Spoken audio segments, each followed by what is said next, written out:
Hey fellow lyricorns, I'm Clifford Stummy, the pop song professor, and welcome to my channel where we explain, create, and sometimes roast song lyrics. Today we're talking about Kanye West's new album, Jesus is King. And this video is coming out a little bit later than some might have expected because I really wanted to get my thoughts in order, see what other people were saying, and not jump to any hasty conclusions. And I'm really glad I did because there have been a ton of different reactions to this album, and there's a lot to unpack here. But also at this point, other people, smarter people than me, have unpacked it absolutely excellently. There's a really great article in The Atlantic. The Needle Drop has done a really good job talking about this album. You've probably seen a few people complaining about it or a few people going, wow, this is amazing. And I also happen to be kind of sick. So we're gonna keep this short and sweet. I wanna highlight a few specific passages that I think are really important for people to notice, especially as they're forming their own opinions of this song. And then we're gonna kind of talk about some of my thoughts overall. Of course, you can't get away with not giving me your thoughts. Comment those down below. I would really like to see what you guys thought of this album. The song Every Hour mostly just repeats the line, sing every hour. It's like very gospel choir-ish, and it was one of the most fun songs on the album, but didn't have a lot to talk about. It was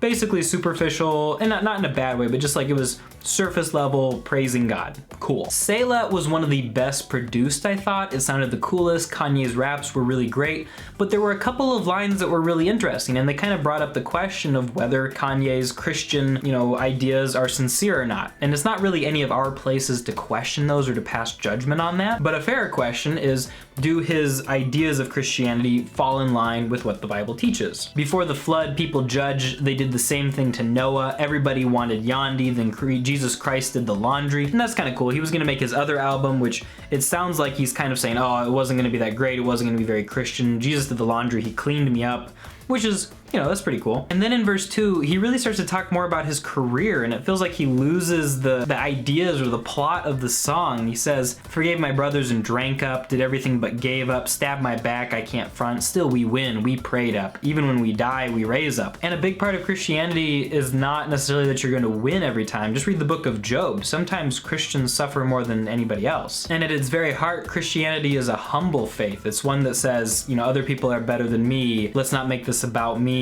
let's make it about God. I may not win here on earth, but God's got my back. He's gonna take care of me, and I'm gonna live with him forever. But at the same time, there's that spirit of success and victory and, victory through Christ. And I think Kanye does touch on that a fair amount. It's just every once in a while, it feels like he starts getting into his own form of Christianity where he's like, we're victorious, but he doesn't acknowledge that sometimes being a Christian is really tough, And so I think my biggest concern, and probably the concern of a lot of other people listening to this album, are that he might, which everybody does this as a Christian, I do the same thing, might conflate his personality and his values with who God is. And here he's talking a lot about winning, making good, doing a great job, all this stuff, and that's cool, but that's only one aspect of Christianity. Follow God seems to be a reverie on just the difficulties of being a Christian, and he lists a few situations like arguments with his dad where maybe it was hard for him to keep his composure, but for the most part it feels like it just kind of wanders aimlessly and doesn't really end up anywhere. Closed on Sunday was by far the weirdest song, and probably my least favorite. Closed on Sunday, you're my Chick-fil-A. Hold the selfies, put the Instagram away. Get your family, y'all hold hands and pray. Take care of your kids. And he says, close on Sunday, you're my Chick-fil-A, you're my #1 with the lemonade. I don't know. A lot of like Southern Christians, I think that Christianity and Chick-fil-A are very closely related, or there's like a shared cultural value there. But there's a lot of Christians who have not heard of Chick-fil-A.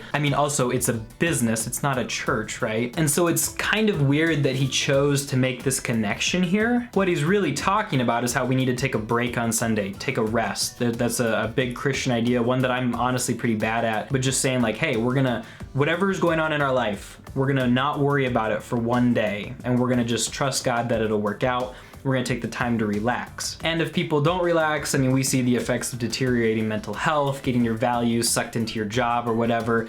And so taking a break is actually a legitimately good thing. It's just really weird for him to lean so hard into the Chick-fil-A angle here. And then down at in the verse, he says, I pray to God that he'll strengthen my hand. They will think twice stepping onto my land. Whereas the Bible preaches that if somebody, strikes you on the right cheek, you should turn the left cheek to them also, right? Or if somebody demands your coat, then give them your cloak too. I'm not quoting it perfectly, but, and again, those are all ideals that Christians strive for, not ones that they're actually always good at. But at this point, it kind of stops feeling like a gospel album. He gets into some very explicitly Christian lyrics in the song God Is. We're skipping a few songs here. Worship Christ with the best of your portions. I know I won't forget all he's done. He's the strength in this race that I run. And that's really cool. And the song ends with the lines, that's what God is. And he's talking about how God gives him victory and how he relies on God for things and how God helps him do a good job and stuff like that. And he's saying that that's what God is. God is somebody who, you know, maybe supports me. Not hugely theologically deep, but like, I think it's fairly accurate from kind of a precursory reading, and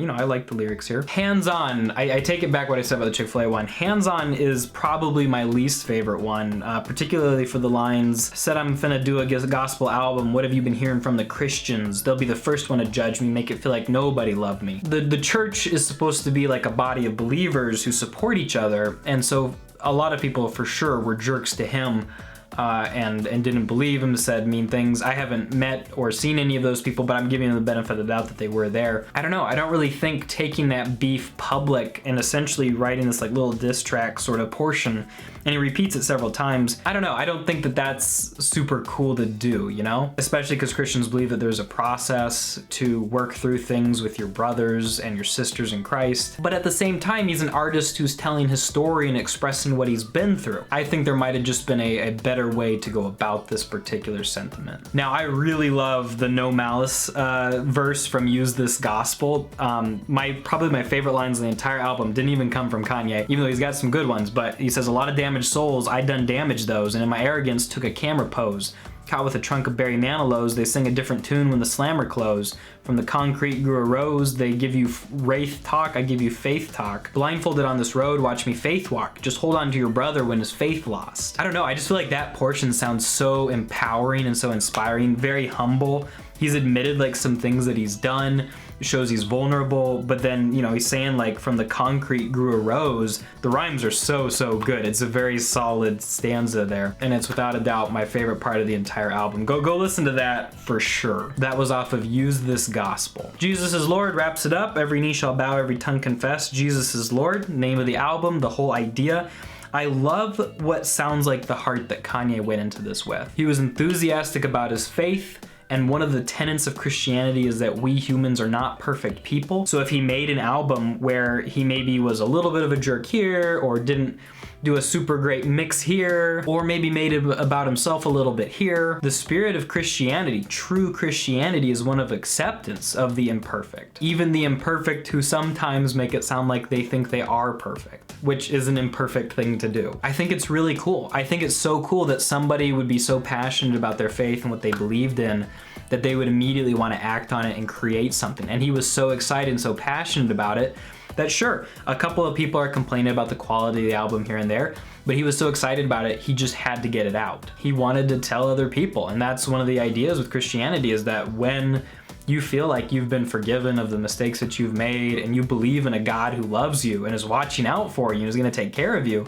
like, yeah, why wouldn't you wanna tell other people? So I think overall, I am really excited to see what comes from him next. Who knows, maybe he'll go a completely different direction on his next album. Maybe he'll temper a couple of things here and there. Maybe he'll mature a little bit more here or there. But no matter what, I hope he keeps his firm dedication to artistry, his desire to share things he's passionate about, and I hope that really deep in his heart, like this faith that he's found has roots and like goes deep for him. I'm praying for the best for him, and I think it's really cool that he put this album out. Thanks for watching, everybody. Don't forget to check out these videos right here. I hope that you enjoyed this review, and again, I want to hear your thoughts on this album. Go ahead and hit me up in the comments down below. Thanks for watching. I'll talk to you next time.